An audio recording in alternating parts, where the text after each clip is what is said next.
ಇವತ್ತು ಹಿಜಾಬ್ ಮೇಲಿದ್ದಂಥ ಏನು ಶಾಲಾ ಕಾಲೇಜುಗಳಿಗೆ ಹಿಜಾಬನ್ನು ಹಾಕ್ಕೊಂಡು ಹೋಗೋದನ್ನು ತಡೆ ಹಿಡಿದಂಥದ್ದನ್ನು ಅದನ್ನು ಬ್ಯಾನನ್ನು ರಿವೋಕ್ ಮಾಡ್ತಾರೆ. ಯಾವ ಕಾರಣಕ್ಕೆ? ಸ್ವಾಮಿ, ಒಬ್ರಿಗೆ ಒಂದು ಕಡೆ ಹೇಳ್ತೀರಿ ಪರೀಕ್ಷೆಗೆ ಹೋದರೆ ತಾಳಿ ಕಾಲುಂಗುರಗಳನ್ನು ತೆಗೆದುಕೊಂಡು ಹೋಗ್ಲಿಕ್ಕಾಗೋದಿಲ್ಲ ಅಂತೀರಿ, ಇನ್ನೊಬ್ಬರು ತಮ್ಮ ಧರ್ಮದ ಕೇಸರಿ ಶಾಲನ್ನು ಹಾಕ್ಕೊಂಡು ಹೋದರೆ ಹಾಕ್ಕೊಂಡು ಹೋಗೋಕ್ಕಾಗೋದಿಲ್ಲ ಅಂತೀರಿ.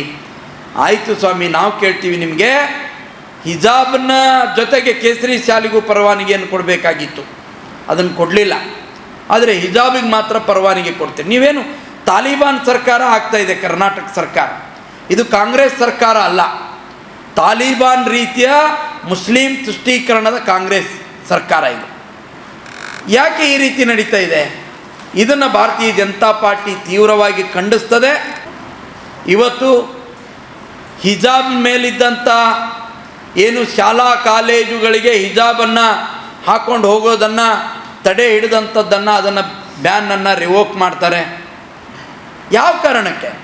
ಸ್ವಾಮಿ, ಒಬ್ರಿಗೆ ಒಂದು ಕಡೆ ಹೇಳ್ತೀರಿ ಪರೀಕ್ಷೆಗೆ ಹೋದರೆ ತಾಳಿ ಕಾಲುಂಗುರಗಳನ್ನು ತೆಗೆದುಕೊಂಡು ಹೋಗ್ಲಿಕ್ಕಾಗೋದಿಲ್ಲ ಅಂತೀರಿ, ಇನ್ನೊಬ್ಬರು ತಮ್ಮ ಧರ್ಮದ ಕೇಸರಿ ಶಾಲನ್ನು ಹಾಕ್ಕೊಂಡು ಹೋದರೆ ಹಾಕ್ಕೊಂಡು ಹೋಗೋಕ್ಕಾಗೋದಿಲ್ಲ ಅಂತೀರಿ.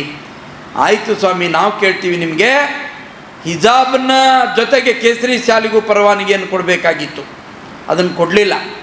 ಆದರೆ ಹಿಜಾಬಿಗೆ ಮಾತ್ರ ಪರವಾನಗಿ ಕೊಡ್ತೀರಿ. ನೀವೇನು ತಾಲಿಬಾನ್ ಸರ್ಕಾರ ಆಗ್ತಾಯಿದೆ ಕರ್ನಾಟಕ ಸರ್ಕಾರ, ಇದು ಕಾಂಗ್ರೆಸ್ ಸರ್ಕಾರ ಅಲ್ಲ, ತಾಲಿಬಾನ್ ರೀತಿಯ ಮುಸ್ಲಿಂ ತುಷ್ಟೀಕರಣದ ಕಾಂಗ್ರೆಸ್ ಸರ್ಕಾರ ಇದು.